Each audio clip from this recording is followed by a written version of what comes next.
Hello everyone. In this video, we shall read a poem of Class 6 NCERT English book. The poem name is The Kite, written by Harry Ben. So, in this poem, we are going to study about the kite. Okay बच्चों, तो आज हम इस poem में the kite एक पतंग के बारे में पढ़ेंगे कि जो एक न्यू काइट होती है, न्यू पतंग होती है, और जब हम उसको उड़ाते हैं तो हमें किस प्रकार से वो उड़ती है। ठीक है। All of us like to fly kites, हम सब पतंग को उड़ाना पसंद करते हैं। Have you ever try to fly one, क्या तुमने पतंग को उड़ाने की कोशिश की है। Read this poem about a kite as it flies in the sky. तो अब हम क्या करते हैं, इस कविता के माध्यम से जो हैरी बैन है वो हमें पतंग को उड़ाना सिखाएगा कि किस प्रकार से हम पतंग को उड़ा सकते हैं।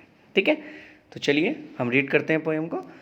How bright on the blue is a kite when it's new, with the dive and a deep it snaps its tail, then soars like a ship or with only a sail. So in the above line, the poet has given a description about a new kite. It looks magnificent in the clear sky. It moves from one place to another, diving and dipping in the sky.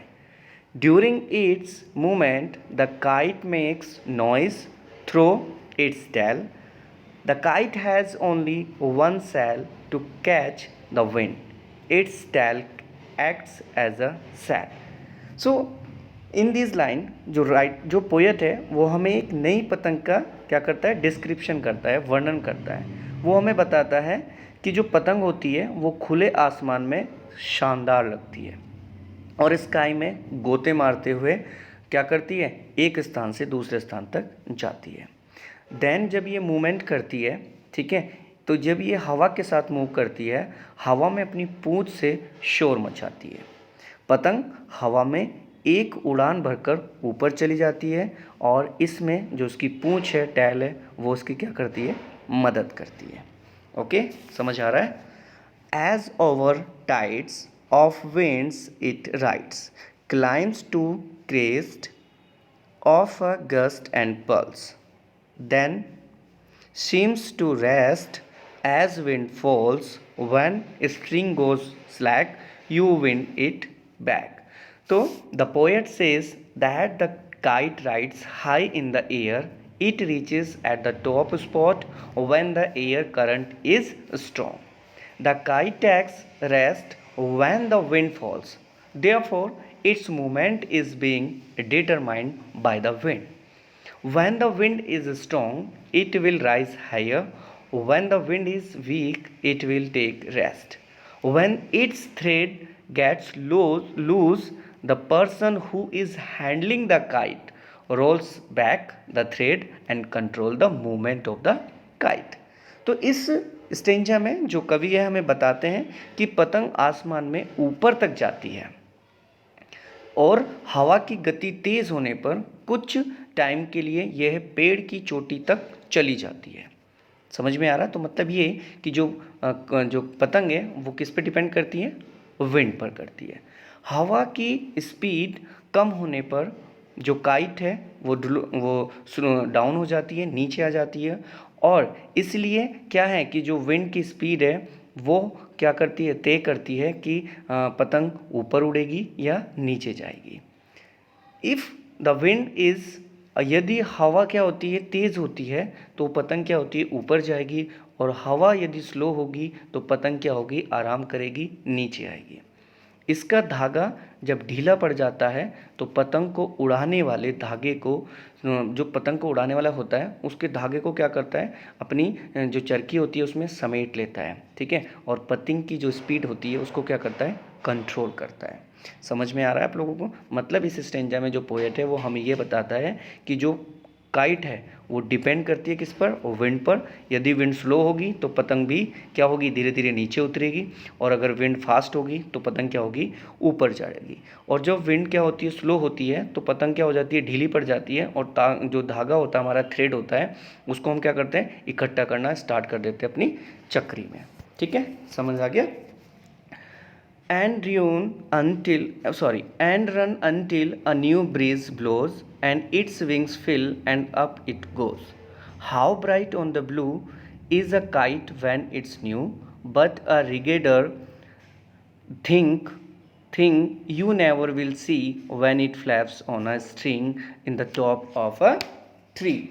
So the poet says that the person कौन, रिगेटर कौन होता है, जो पतंग को उड़ाता है, who handles the kite has to wait for the wind to blow. The kite moves up with the help of the wind. The same kite which looks bright in the sky when it is new appears ugly when it is torn out.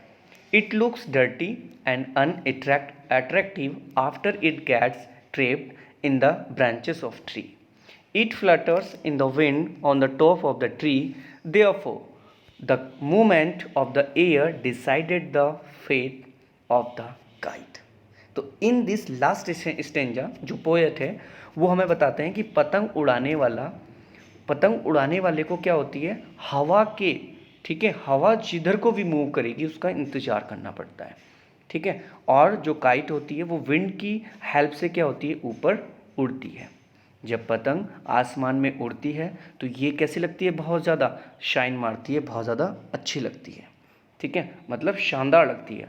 और जब ये पतंग कहीं उलझ जाती है तो ये बड़ी ही भद्दी और गंदी लगने लगती है। वो कब लगती है, जब पेड़ की डाल में उलझनों के बाद ये वहीं पर हवा में फड़फड़ाती है, तब हमें कैसी लगती है, ये गंदी लगती है।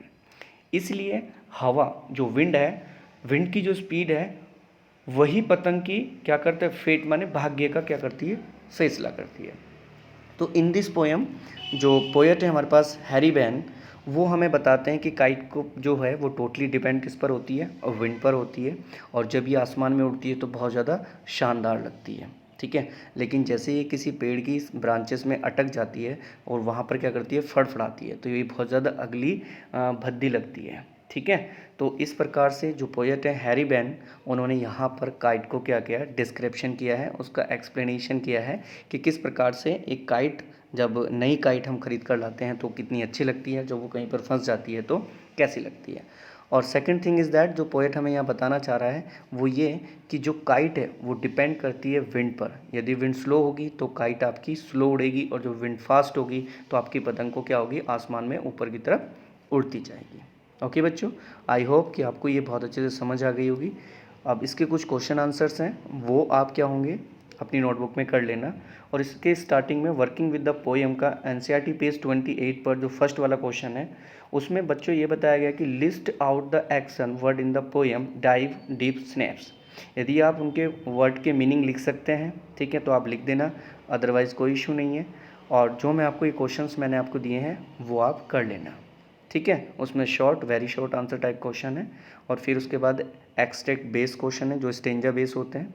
ठीक है, जो से स्टार्टिंग का स्टेंजा लिया गया है उसके क्वेश्चन हैं इसके अंदर, वो सारे कर लेना। उसके अलग से पीडीएफ है। और अगर आपको फिर भी कोई प्रॉब्लम होती है तो आप मुझे मेरे कॉन्टैक्ट नंबर पर मुझसे कॉन्टैक्ट कर सकते हैं। ओके बच्चों, थैंक यू।